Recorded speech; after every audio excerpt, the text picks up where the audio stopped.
dito po sa mga nakatatanda na nakikinig ngayon, MRI, pati po yung test po sa hearing, no? Kapag outpatient ka, pumunta ka doon sa doktor mo, hihingian ka ng MRI, outpatient ka. Pero hindi po sakop ng PhilHealth. Pati po yung test po sa pandinig po ng mga nakatatanda, hindi rin daw po sakop ng PhilHealth, doktor. Yung pong ER benefit package, ang requirement nga po nun ay talagang urgent o yung pong kailangan ng ating pasyente dahil po kalimitan nga ay agaw buhay o kailangang gawin. So yun ay kino-cover natin. Pero kung pupunta po ang isang pasyente na elective, na hindi naman po urgent, na pwede pong maghintay, yun po sa outpatient ginagawa, pinag-aaralan pa po namin paano po i-cover yun. Kasi hindi po yun sakop nung ER benefit package. So halimbawa po, pumunta sa ER, gusto po magpa-ultrasound para lang makita yung gender ng kanyang baby.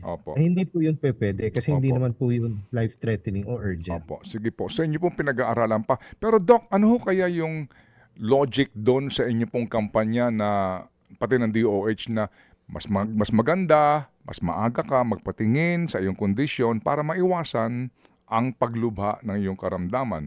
Maraming mga nakatatanda, pupunta ka doon sa iyong orthopedic surgeon, magreklamo ka sa iyong likod.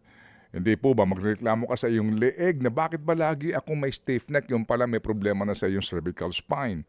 Yun po, hindi emergency case, outpatient yun. So pupunta ka doon sa doktor mo, bibigyan ka ng MRI request. Ang adikain yan para malaman ng doktor yung kondisyon mo. Nang sa ganun, makapag-adjust ka na sa mga dapat mong gawin, sa posture mo, etc. At yun po, obligado yung matanda na maghanap po ng kaparaanan para may pambayad siya 25,000 sa kanyang MRI. Yun po, prevention na lumubha yung kanyang sakit. Pero kaninyo, hindi pa rin po sakop yun. Bakit po hindi pa rin sakop yun, doktor?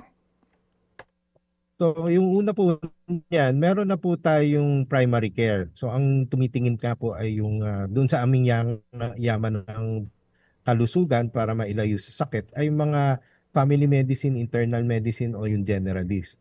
So hindi naman po nangangahulugan na kahit po sa ibang bansa, diretso ka agad sa espesyalista dahil tinitingnan po ng primary care physician. So yun po ay meron na po tayong sakop na laboratorio, may sakop na po tayong cancer screening, may sakop na po tayong mga gamot. Pero yung pong mga higher end na mga kagaya na nabanggit nyo, MRI, CT scan, ay pinag-aaralan pa po natin. Kasi nga po ay tinitingnan po natin ang kakayahan, kung kakayanin po nating i-cover. Dahil pag ginawa po natin yan, gagawin po natin ng actuarial projection. Magkano nga po ang sa incident rate ng isang sakit, ang dami ng mga miyembro na mangangailangan nito at kung kakayanin po nung ating current na pondo.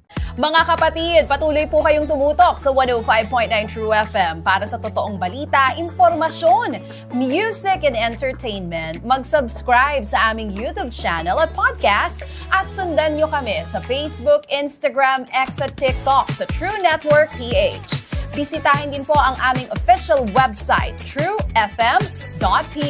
At panoorin din kami sa True TV Signal, Channel 19. Kami po ang 105.9 True FM. Laging true sa'yo, kapatid.